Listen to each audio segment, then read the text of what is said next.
Shalom Bapak Ibu, Saudara-saudari, dan juga para pendengar Radio Maestro yang dikasihi oleh Tuhan kita Yesus Kristus. Saat ini bersama saya, Pendeta Suryaman.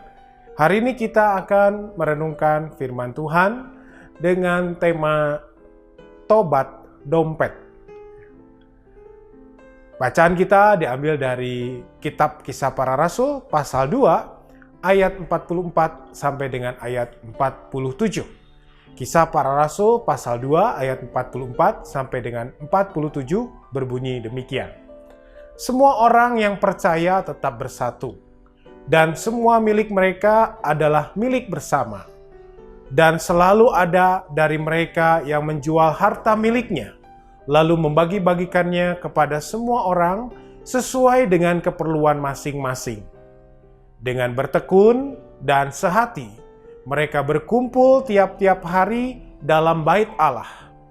Mereka memecah-mecahkan roti di rumah masing-masing secara bergilir dan makan bersama-sama dengan gembira dan dengan tulus hati, sambil memuji Allah, dan mereka disukai semua orang.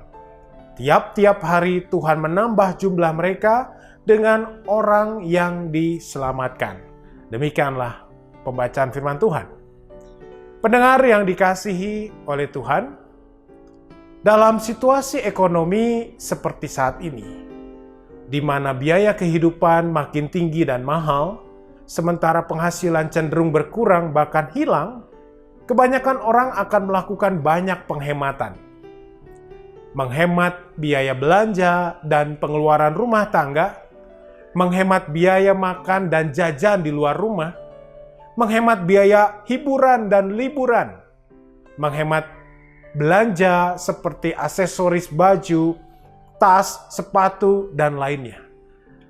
Tidak salah jika dalam menjalani kehidupan seperti saat ini, kita banyak melakukan penghematan. Tapi, kita mesti menyadari bahwa hemat itu tidak sama dengan pelit.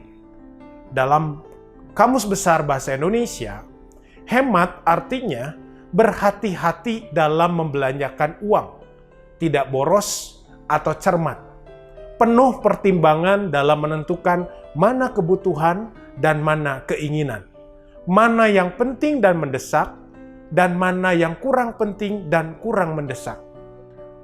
Penghematan berarti ada prioritas dalam penggunaan uang. Sementara pelit artinya tidak mau mengeluarkan uang sama sekali meski untuk sesuatu yang benar-benar dibutuhkan. Bahkan untuk kebutuhan pribadi pun orang pelit sulit untuk memenuhinya. Prinsip orang pelit, kalau ada yang gratis, mengapa mesti bayar? Kalau ada yang murah, mengapa mesti yang mahal? Orang pelit hanya fokus pada keuntungan nominal, tetapi mengabaikan kualitas dan nilai dari sesuatu yang mereka belanjakan.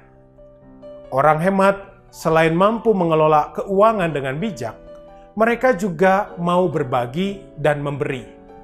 Sementara orang pelit untuk dirinya sendiri saja enggan memberi, apalagi untuk berbagi dan memberi kepada orang lain, pasti akan sulit sekali.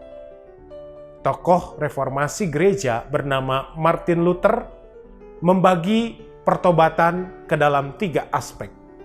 Yang pertama, tobat hati. Yang kedua, tobat pikiran.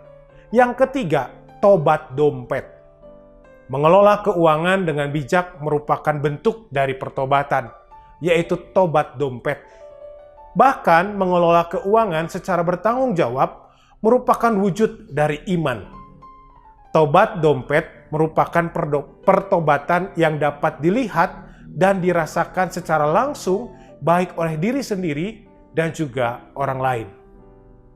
Kisah Para Rasul memberikan contoh nyata tentang buah-buah pertobatan dari jemaat mula-mula. Jemaat di Yerusalem adalah jemaat pertama yang menjadi cikal bakal jemaat Kristen. Sebagai orang yang percaya pada Kristus, mereka menunjukkan pertobatan hati, yaitu dengan berserah diri kepada Tuhan, lalu dibaptis, mereka beribadah bersama dengan sehati, tulus, dan tekun. Ayat 41, 46, dan 47. Selain itu, mereka juga menunjukkan pertobatan pikiran. Mereka gemar dan bertekun belajar firman Tuhan di ayat 42. Dan terakhir, mereka juga menunjukkan pertobatan dompet, yaitu saling berbagi menjadi cara hidup mereka yang baru. Ayat 45 dan 44. Sebagai jemaat, mereka mampu mengelola keuangan jemaat dengan bijak, sehingga ada sukacita dan damai sejahtera yang menjadi daya tarik orang banyak. Ada pepatah mengatakan, ketika menyangkut uang, semua orang sama agamanya. Pepatah tersebut ingin mengatakan bahwa orang boleh beragama apapun.